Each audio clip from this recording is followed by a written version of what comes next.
नमस्कार। देश भर में घुसपैठ के खिलाफ जबरदस्त बहस चल रही है। संसद में गृह मंत्री अमित शाह का बयान चल रहा है। वो राहुल गांधी के दावों की ऐसी धज्जियां उड़ा रहे हैं साहब, आप सुन भी पा रहे होंगे। अमित शाह की तरफ से बार बार कहा जा रहा है कि होमवर्क कुछ किया नहीं, आरोप लगा दिए। सीसीटीवी फुटेज डिलीट का वो प्रक्रिया पहले से चल रही है। 73 साल तक जो है सीईसी मुख्य चुनाव आयुक्त की नियुक्ति का कोई प्रावधान ही नहीं था, प्रधानमंत्री चुनते थे। अब तो एलओपी को बल्कि शामिल कर लिया गया है। लेकिन कुल मिलाकर संसद से लेकर सदन तक इस शुद्धिकरण या आप कह लीजिए घुसपैठियों को देश से बाहर निकालने को लेकर बवाल, हंगामा, जबरदस्त शोर सुनाई दे रहा है। कोई पूरी प्रक्रिया पर ही कहकर सवाल उठा रहा है कि ये पूरी एक्सरसाइज जल्दबाजी में हो रही है, बहुत गलत किया जा रहा है। ये जो है राजनीतिक हित साधने के लिए वोटर्स को बाहर किया जा रहा है। वहीं एक वर्ग है जो कह रहा है साहब भारत कोई धर्मशाला थोड़ी ना है, इसलिए जो घुसपैठिया भारत में कुंडली मारकर बैठा है उसको तो भगाना पड़ेगा ना। वो भारतवासियों का हक मार रहे हैं। उन एक एक घुसपैठियों को देश से बिना देर किए बाहर किए जाने की जरूरत है। सालों साल कुंडली मारकर बैठे हमारे देश में, भारतीयों का हक मार रहे हैं घुसपैठिए। अभी क्या चल रहा है आपकी जानकारी के लिए, अभी देश के 12 राज्यों में घुसपैठियों की पहचान का काम युद्ध स्तर पर चल रहा है। युद्ध स्तर पर मतलब जबरदस्त तरीके से अभी लगातार अपडेट्स भी आ रहे हैं, यूपी से लगातार आ रहे हैं। आज भी एक लिस्ट बन गई है, बल्कि कुछ तस्वीरें आ गई हैं। गोरखपुर में तो डिटेंशन सेंटर बनकर तैयार हो गया है। कागज चेक किए जा रहे हैं, वेरिफिकेशन हो रहा है। बिहार में 60-65 लाख से ज़्यादा वोटर लिस्ट से नाम कटे। बंगाल में, यूपी में, हर जगह यूपी में बहुत तेज़ी से चल रहा है। बंगाल में ममता कह चुकी हैं कि वो अपने यहाँ डिटेंशन सेंटर नहीं बनने देंगी। डिटेंशन सेंटर वो कह रही हैं मैं खोलूंगी यहाँ पर, मे I help you centre. Mamata Banerjee कह रही है मे आई हेल्प यू सेंटर खोले जाएंगे बंगाल में। किसकी हेल्प करना चाह रही है ममता बनर्जी?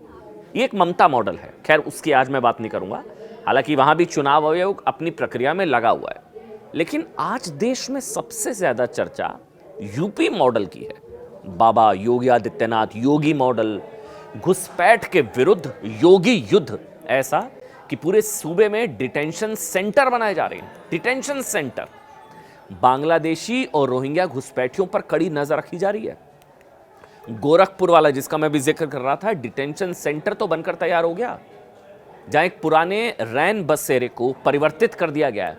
मतलब कोई भी घुसपैठिया अवैध रूप से भारत में रह रहा, चिन्हित किया जाता है, उसे यूपी में डिटेंशन सेंटर में रखा जाएगा।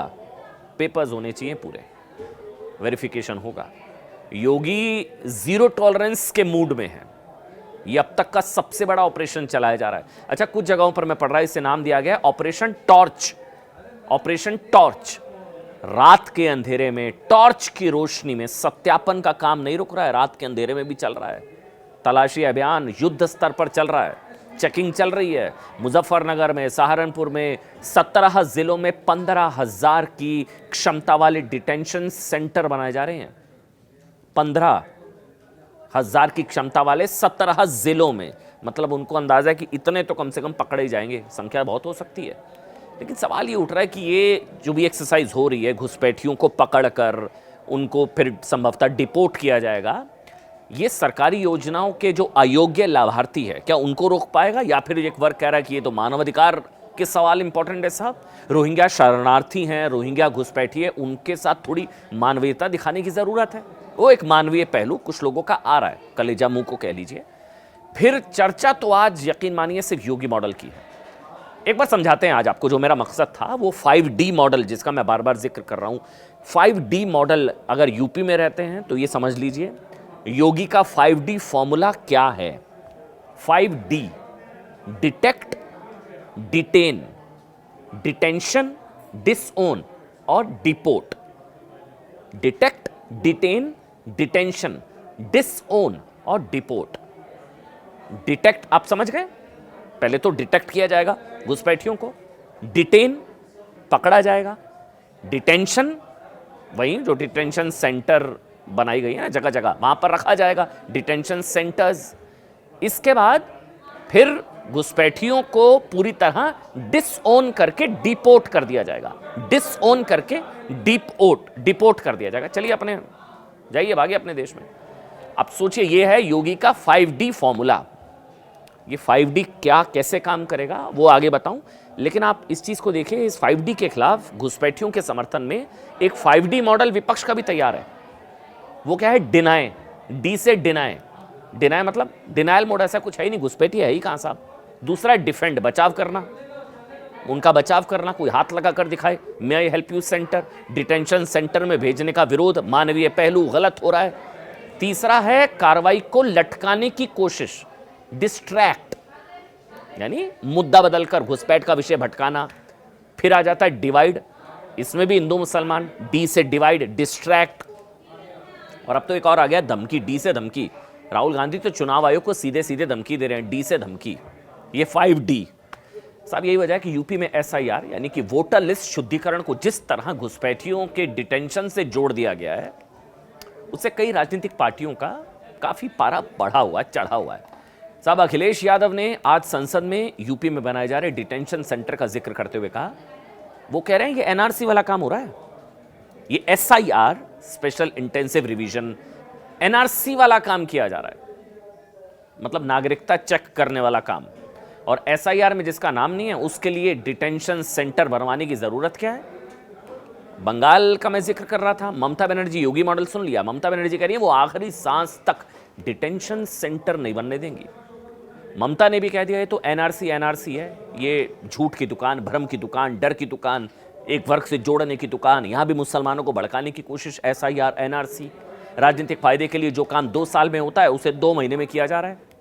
कांग्रेस भी डिटेंशन सेंटर का विरोध कर चुकी है कि चुनाव की वजह से हिंदू मुस्लिम वाली पॉलिटिक्स हो रही है। डिटेंशन सेंटर, हालांकि अब सुनिए, यूपी में घुसपैठियों के खिलाफ सबसे बड़े ऑपरेशन की शुरुआत करते हुए योगी आदित्यनाथ ने एक ओपन लेटर लिखा था। उस ओपन लेटर में योगी आदित्यनाथ ने सुप्रीम कोर्ट के उस ऑर्डर का जिक्र किया। देखिए कांग्रेस क्या कह रही है, समाजवादी पार्टी क्या कह रही है, उससे जरूरी है देश का सुप्रीम कोर्ट क्या कह रहा है। सुप्रीम कोर्ट ने कहा था कि घुसपैठियों के लिए रेड कारपेट नहीं बिछाया जा सकता। योगी आदित्यनाथ ने यह भी लिखा, यूपी में रोहिंग्या, बांग्लादेशी और घुसपैठिया बर्दाश्त नहीं है, इनकी सफाई बहुत जरूरी है और ये बिल्कुल वाजिब बात है। तो सुप्रीम कोर्ट है ना, हर चीज में संविधान सुप्रीम है, सुप्रीम कोर्ट सुप्रीम कोर्ट। वैसे तो अब जजेस के खिलाफ भी महाभियोग की तैयारी हो रही है, वो दीप जलाने वाला फैसला।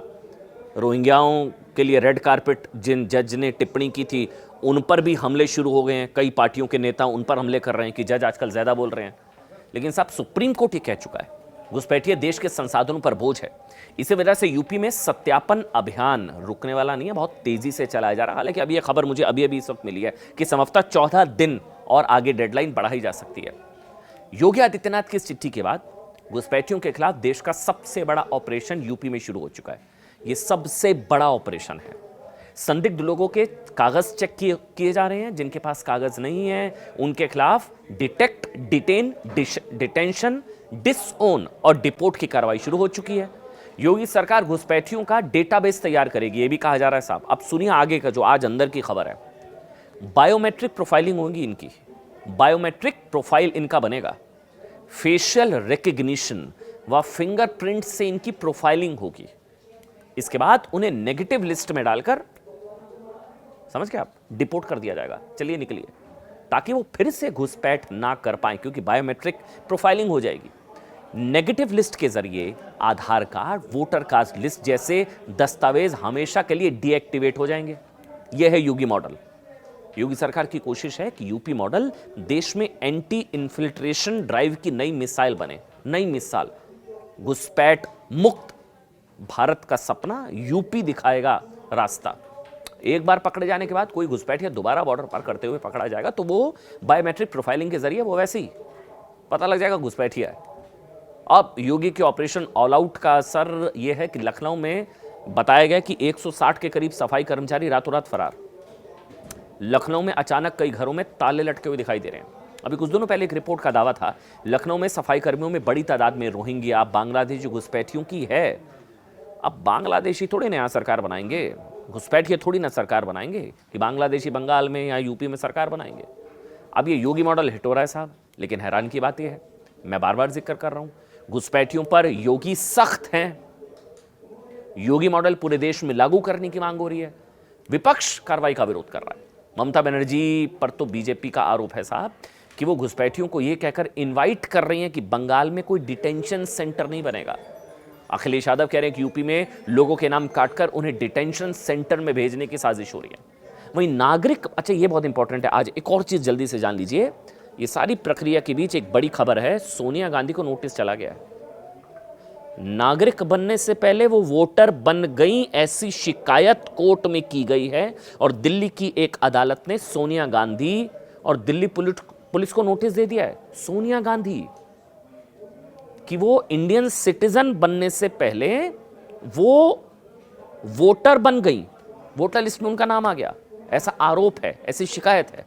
राउज एवेन्यू कोर्ट ने नोटिस याचिका पर सुनवाई के बाद किया, जिसमें दावा किया गया, मैं फिर से बताऊंगा, सोनिया गांधी भारतीय नागरिक बनने से करीब 3 साल पहले कथित रूप से वोटर लिस्ट में उनका नाम आ गया था। इसी को लेकर सोनिया गांधी पर एफआईआर दर्ज करने की मांग की गई। अब नोटिस चला गया। कोर्ट ने इस केस में दोनों पक्षों को नोटिस जारी करते हुए 6 जनवरी को फिर से सुनवाई की तारीख दे दी है। सोचिए, घुसपैठियों के खिलाफ इतनी बड़े स्तर पर एसआईआर, ये सारी चीजें चल रही हैं, इस बीच ये वाला मामला अलग से आ गया। सोनिया गांधी को नोटिस सदन में अमित शाह ने भी उठाया। कांग्रेस कह रही है सबूत दो ना, हवा में आरोप लगा रही है बीजेपी, लेकिन मामला कोर्ट में पहुंच चुका है। याचिकाकर्ता का दावा क्या है कि सोनिया गांधी का नाम 1980 में वोटर लिस्ट में दर्ज था, जबकि वो आधिकारिक रूप से इंडियन सिटीजन बनी 1983 में। दिमाग घूम जाएगा अगर ये आरोप सही है। 1983 में वो इंडियन सिटीजन बनी, लेकिन वोटर बन गई 1980 में। ये शिकायत है। हमारे देश का कानून कहता है कि कोई विदेशी नागरिक भारत का वोटर बन ही नहीं सकता है, इसीलिए तो हो रहा है एसआईआर। इसलिए जानना जरूरी है कि 1980 में उनका नाम किस आधार पर जुड़ा, अगर जुड़ा तो कैसे जुड़ा, इसके लिए कौन से डॉक्यूमेंट्स सबमिट हुए, क्या ऐसा करने के लिए क्या डॉक्यूमेंट्स को फॉर्ज किया गया, नहीं किया गया। बीजेपी की तरफ से अमित शाह ने सदन में कहा यही तो वोट चोरी होती है। हालांकि कांग्रेस ने हंगामा किया और अमित शाह ने क्लियर करा। वो एक जिक्र करें कि एक वाद कोर्ट में पहुंचा है। उन्होंने कहा कि वोट चोरी तो नेहरू ने की सबसे पहले, 52 चुनाव, कांग्रेस समितियां, ज्यादा वोट जो है पटेल को, लेकिन नेहरू, फिर इंदिरा गांधी। प्रियंका गांधी ने इस विवाद पर कहा कि सोनिया गांधी ने वोट तब डाला जब वो नागरिक बनी, वोट डाला तब। हालांकि पेंच पता नहीं बीजेपी की तरफ से आरोप ये लगते हैं कि वोटर लिस्ट में उनका नाम वो आया 1980 में, वो इंडियन सिटीजन बनी 1983 में। कांग्रेस कह रही है कि वोट डाला तब जब वो नागरिक बनी। उन्होंने पूरी उम्र देश की सेवा की है, इसलिए उन्हें बेवजह परेशान करना गलत है। लेकिन कुल मिलाकर वोट चोरी के मुद्दे पर जनादेश बिहार की जनता दे चुकी है। मामला रुकने वाला नहीं है। देश के 12 राज्यों में इस घुसपैठ मुक्त भारत के मिशन पर बहुत तेजी से काम किया जा रहा है। यूपी का मॉडल क्या देश में होना चाहिए लागू? यही था आज का हमारा सवाल। D model, 5D model.